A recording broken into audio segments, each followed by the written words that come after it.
hospital no initiative no eho na yaka say wo Sikka wo ho ebro 100 million Ghana cedis yebeko ya atwema mponua mensi no so santimentam ase ya na ene osofo no akwante mponso no wakosa ebia ho no efa bia efa kutukum na bridge bi ewokwo na bridge no yesi aye no empanifo mu se nyame amfa fi betimi do hawa banti se osofo na akwose se bridge ne enkro so no ye ho amna babushafo ye de ebramo arawo sema abato ya prono so anwuma etrese okopiemu wa fijase bomea eho ana wo wura bia ejese wo be aduonum 50 years wode yawo enkansa wakwa to ahye wo bia wo yekuani a wono so de ekwasima afoso atwitwa no anya asem ketwa in some way any of for being and anwumno ya trase a ye de ebramo ye na ya trase kase eyeme kwame ofori aboaje elder 0 miniminu ba ajo anya ko abronoma afa yemfa bere kase no yentie emu ensem Sikka FM track 1 ye ne ekro no 89.5 Sikka FM 89.5 Sikka FM 89.5 yes suma santimai. Yes, one santimai amabiso akamanga na efrasi omemu nsemu na afa yenko omampan jejem na kachi na nsahodo won so yemfa emremo ena national economic dialogue no wo mo ne hihye so a na ese nani kina ena mpanifo so efrasi omo ese na be ya omo betumi atoato adwen ase be ya akonyese nyina emu ne mpanifo bewie no na just won kwa mafa so no Sikka Kase3 ne ntoto nyina timi afa so no nam science so amo Sikka Kase3 atimi agina yi pacha titiru sidi na ene dollar no aye bibia wo no anwe ne se no so ati ase da bia na dollar no wo bruce di ne saa no empanifo so mo toto adwene a sense aba no da na otwa mu ko ye ne de Sikka Kase3 no na ta akwakotam na mse tongo nje so mo yini pie na enoma so etumi ekwentine empanifo kuku da mo nde Sikka Kase3 mo ekoku pie eye dwumaje no ase enam so ema finance minister do akizato force so kra ko hobi na mampani jeje ono so de man so mampanyo no so ekọ hobi na ho eno ja kwakotu do a wo chim se wo se Ghana fo nyina ss sei bebia edo no sa se a reset na waka wasma kaka ke betumi aye adwuma na Ghana fo nyina e wo se mutumi eso na sense na be ya obetumi edu esanse mo anso na sense mfa mpa so antene kira anhwe ebewi ase no ebewa kwakwakwa se buachi bi din ase no ase ye ko enso ya se na abesi achi entumi emwa eni se mpanifo etu ho anamo no he obi bibia so bibia so emra se na be ya eja adwe no etuato na kwawie no yenyina betumi ne hihye ne gu akwam na reset na wode asagana fo nyina bo so reset Ghana no watumi edon yenti mampene JDM. For me, this is not just another policy discussion. It is an urgent call to action. A crucial moment for us as stakeholders to unite with purpose and resolve the challenges that face us. We've gathered here to create a powerful platform where government officials, policymakers, business leaders, economists, industry experts, development partners, and other key figures come together to shape the future of our nation. The insights, diverse perspectives, and actionable recommendations that emerge from these discussions must transcend theoretical frameworks and drive real, impactful decisions that will guide our national economy forward. Throughout our engagement, we will focus on practical strategies to restore macroeconomic stability and pave the way for long-term economic transformation. This includes developing policies that stimulate growth and create sustainable job opportunities for our rapidly growing population. We'll also examine the structural reforms that are necessary to unleash the private sector's potential and make it truly the engine of growth that drives job creation and innovation. Strengthening economic governance institutions will be a key topic of discussion, ensuring transparency and accountability at all levels of government, while taking decisive action to combat corruption and other things that hinder our progress. It is vital that as we move towards a more prosperous future, and that the economic gains we achieve are distributed equitably, leaving no one behind and fostering inclusive growth that benefits every sector of society, from the most marginalized communities to the industrial leaders of tomorrow. we I am my parent JM for watching and cano. We are no one fans who are watching says Sashi will come assume we say no. It is a campaign premise, a beyond campaign premise. Also, no born to a can simply was as a beer or born to a generous aqua. Name no, dear, I will say it me extra a campaign. No, Yintino. This gathering is more than just a symbolic exercise or the fulfillment of a campaign promise. It is a decisive step in our collective responsibility to reset Ghana's economy, restore confidence, and build the prosperous future we all envision. Today we are here to begin the process of engaging in honest, solution-driven discussions about the challenges we face and the opportunities before us. Our nation stands at a pivotal moment, and the choices we make now will determine the trajectory of our economy for generations to come. As President, I have the honor of leading the conversation on the theme, Resetting Ghana, Building the Economy We Want Together. Woman parent JM for Motin and Cano, yeah, watch us resetting Ghana, no dear. And number one agenda, yes, with 2 Anamona Ghana, it's me a coyonim.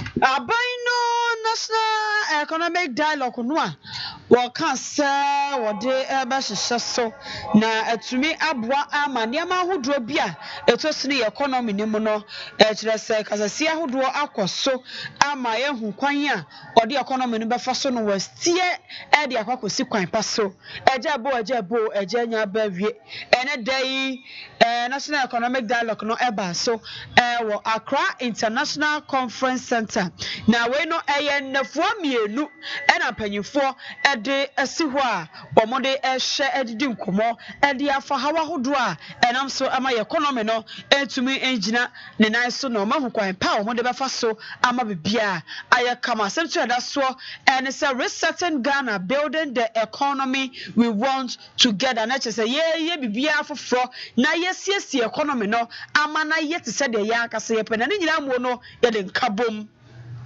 Ena Dr. Kase3 ato force no man photo samfo wakasa ye ewo dwumade no asiyentie. This dialogue is therefore an opportunity to reflect on our economic reality, address the pressing challenges, and chart a course towards a more prosperous future for our citizens. It is my hope and prayer that the lessons that will emerge from these conversations will guide our steps and that we may not repeat the mistakes of recent past. The panel discussions, workshops, and breakout sessions have been carefully designed to confront the pressing economic challenges of our time. The resultant prescriptions and the critical policy initiatives will drive structural reforms and our transformation agenda to reset our economy and secure the prosperity of our citizens. Mr. Chairman, as we embark on this development of our medium-term plans, commencing with the forthcoming budget on March 11th, the insight, expertise, and experiences that will be garnered from these deliberations will prove very invaluable assets that will shape our collective path for our future. In this time of crisis, it is very imperative that we acknowledge the significant toll that has been borne by every Ghanaian, particularly the poor, from severe currency depreciation to hyperinflation, from haircuts to steep tax increases, from rising inflation, from rising fuel costs to rising electricity prices, and very increasing interest rates. Fellow countrymen and women, the economic crisis isn't over. Indeed, the full length of our current crisis is still unraveling by the day. The situation requires significant sacrifice from all of us to stem the bleeding and place our economy back on the right trajectory. I'm pleased to note that His Excellency the President has taken the lead and has given the strongest signal to our commitment to sacrifice. In furtherance to his commitment, we have streamlined and realigned the size of government, evidenced by the reduction of ministers of state to 60 from the initial 123 and later to 88 ministers. We have also followed with significant budget cuts that will be announced soon for the office of the president and further prohibition of the first-class travels by all government officials. The objectives of the Dr. Keso ato forcing we ye wan fa so akoso akasa ye de fa ECG Electricity Company of Ghana wo mudwumadi ahodo e no wo kire se wo se panyifo hwe na omo ye sakraye wo makache eboa pekwa ahodo mbefa so ama omo so omo sikasa ma ye yie na aboa ma ne nyina akoso na bibia ni omo afa ma megu Ghana for so no sentie. The objectives of the energy sector recovery program are beginning of track. Fixing the sector's require radical measures. High generational costs due to lack of competition and limited renewable capacity in the energy mix is a problem. High distribution and collection losses at ECG. High distribution and collection losses at ECG is also a problem. Currently, only 62% of total energy purchased by ECG is collected. And even out of this 62%, 65% of that amount is used to pay for supplies through the cash water form mechanism. Unfortunately, 35% of the ECG's revenue is used to take care of ECG themselves, things that they don't actually require. Non-cost reflective tariffs. About 50% of cost of service provision is a matter for us to discuss. However, I still maintain that tariffs should not be used to reward ECD's inefficiencies. Photo sample Dr. Keso at all force. Fixing the sector. I was just enough for young Koyan. Now, a woman here, Kumano Akachi. Woman announced those 2 State of the Nation address at the Abba to Ghana for Nina and Nimna, Assemble Rabba to HMUSE, Oman Penji DM, and in Casamono, Udu Energy Sector on the Tuja HMUSE, Oko Energy Sector on Mabana, or Chemo Ecoman Penku for the Dead Mono, where no man say Bassa. Basana to say, and you know, they actually one day. When Konya crack, and I'm so I'm a canaba docro, ECD Macuno, I'm a say no, Umunia or more Ayade and Famona Miseno, a Dusona, and I come back said Ocro, my Ghana. Now, I know in our watches number about so she be to say, as I or how no one more to me, Eddie AC, and no equai. Now, Sassim Adam Kumano so net one more a year no, and no more HSA. Or my pen JM, I'm no monument as well about issue 2016. No, na friend dun so rano. Na dun so no so oja akwa mpanin akufo do baaye. Ena bomodia etimi eso anu se kiko. Entimo amfa yese no won se wono ena baba beso dun so ye de ano na aban otwa mu kwa mpanin akufo do edi animu no. Wono ena chese otimi eso dun so no ano. Na ene ye oba dun so no asamba ndomo eka chene nya ene se won na on fa lucid timetable on famra. Se na be ya Ghana fo nyina be hunu ekon be fa so metuni ebo mo bra. Eja se ye ne ye adwuma yi na se ya inim se kire bi dum right ya na mpanifo ekon be fa so a wo mo ebetumi aso generator no ede amaye se Ghana fo nyina no ma betumi akoye so ede ma yes ade a na o masa no ma no etan o me ko sabu ne tri so a na yewura Mohammed Amin Adam ya mampani akufo de pension na oye finance minister no obewie no na finance minister no wono ne okasa na yentie no. Mr. President, you did not fix Dumso as you claimed in your address. Your record on Dumso is abysmal, unlike your predecessor, Nana Addo Dankwa Akufo-Addo, who kept the lights on. As we are back to Dumso in another Mahama term, Ghanaians remember with fear and anxiety the potential devastation this could cause for them and their businesses. To ameliorate the impact of these erratic power challenges, we, the mighty minority, call on the government to publish a load-shedding timetable today to help people and businesses plan effectively to offset some of the losses the economy is currently suffering from. Finance Minister Dabe Okoi o man pele ku fa the personal we Yura Mohammed Ami Adam Busafo moten nka se wo church ne nsemu e wo ho no na owie no wamfa nso ho a wo mo esan edituda etiremu ese aban wo tadwa so yo na din bia se wo be san editu foforo bia saba betu Ghana fo so a enya de se wo mo ebepre wo be sini kwan eno yisi no kan yentie no. levy and betting tax and replace them with new taxes on the telecommunication industry. They are bringing back VAT on telecommunication. They are increasing the growth and sustainability levy on the mining industry. And they are bringing back VAT on the financial services and real estate industries. All these taxes will be passed on to customers, to the Ghanaian people. This is how they intend to tax Ghanaians to collect their target of 200 billion Ghana cedis in tax revenues this year. Kane Finance Minister Bishafo Moten and Kano, Yera Mohammed Amin Adam, and woman so earnings in the the true state of the nation, and I'm going to Ghana for any, and she's saying that I'm a pendium kind idea or to true Ghana for any. Yeah, also for was share and Pomide home some so Manyan for Communamita Kando, Yakona Kachina one also, and a day about to just say at Chumaka, woman municipal hospital, no, what's the day, himself by ye, Chemuko, Mapayida and Dr. Kufado, now Bemuneka, and 111 projects, no, na. Yes, Abusume Kakranie ena abaino ekoko cha ahomam enchempo December 5th afie twamo when Abusume nim ena abaiko cha ahomam se asupiti no efrase enya adwuma na so ebanyifo chese hospital no ebanyifo ensi wieye enya 100% complete enunti entumi enya adwuma sede ese na wonwanyafo kwabena miti akando egbo anan ekọ hokosra ena odi tudwa se the hospital waiting so 100 million Ghana cedis. That's when you say, "Ketu ani nyina mo buying mono share ya womo commission was say hospitals so miensa no aban no commission sa abre ni nyina wo agenda one project nyina je say yakotwa homa so timi nya adwuma Timamfo timi ko akogya research say hona akasa nya bia mpanyifo awi a wo se ka ban etwa mu no ekotwa ahoma mu no wanyafo kwabena Binta Akando. Agenda 111 health facility at Trede. One of the Agenda 111 projects that was commissioned by His Excellency Bernardo Danko Akufo-Addo on the 5th of December 2024. So the expectation of every Ghanaian is that we have patients here responding to treatment, quality healthcare delivery is going on here. Unfortunately, the place is still a construction site.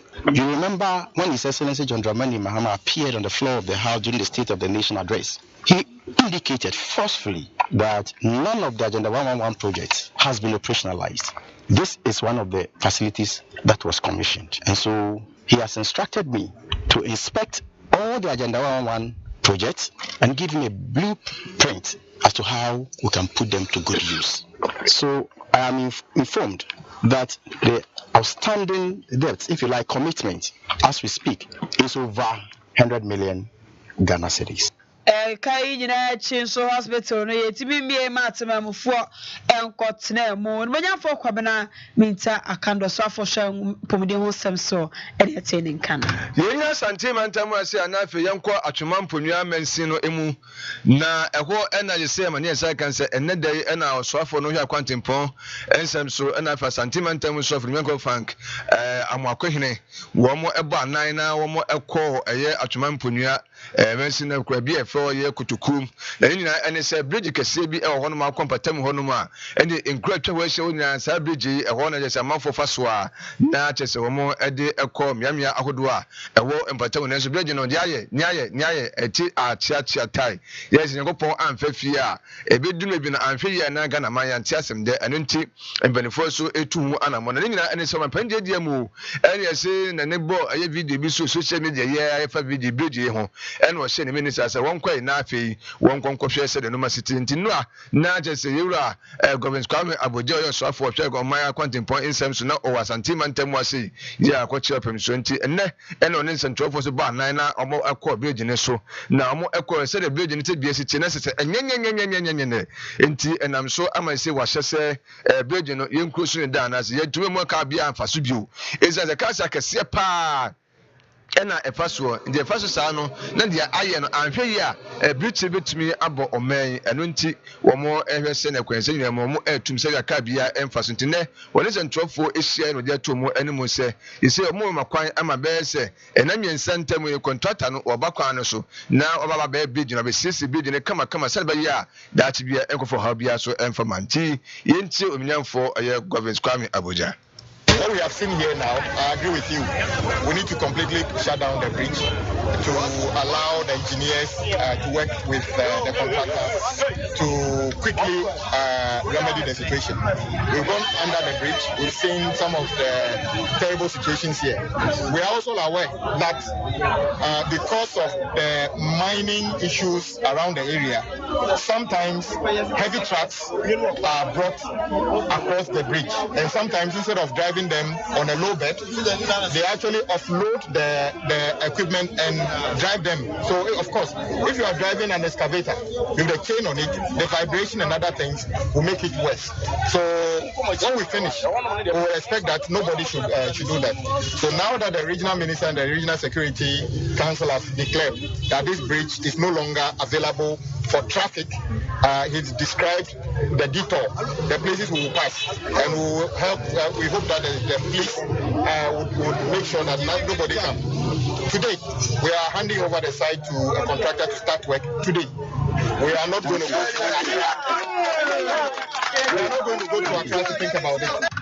And you are 2 years for governance Kwame Abuja Sunday or Chase and neck no more as a dividend. You are near 7 and some terminal contractor no or no ever buy a site about a year Edma our bridge no eso.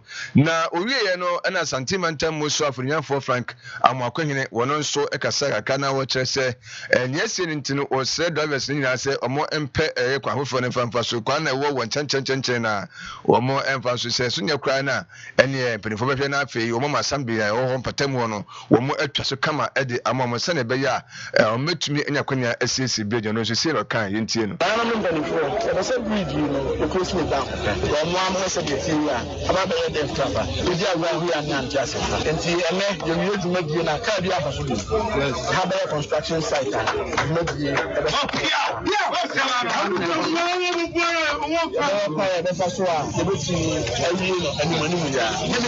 details of timelines yes, assembly member and Momoy, not Mamufoni and Tiasia say for the next few weeks I did a Median Wahano, Mosubia, then a car, Naboya, Namuto.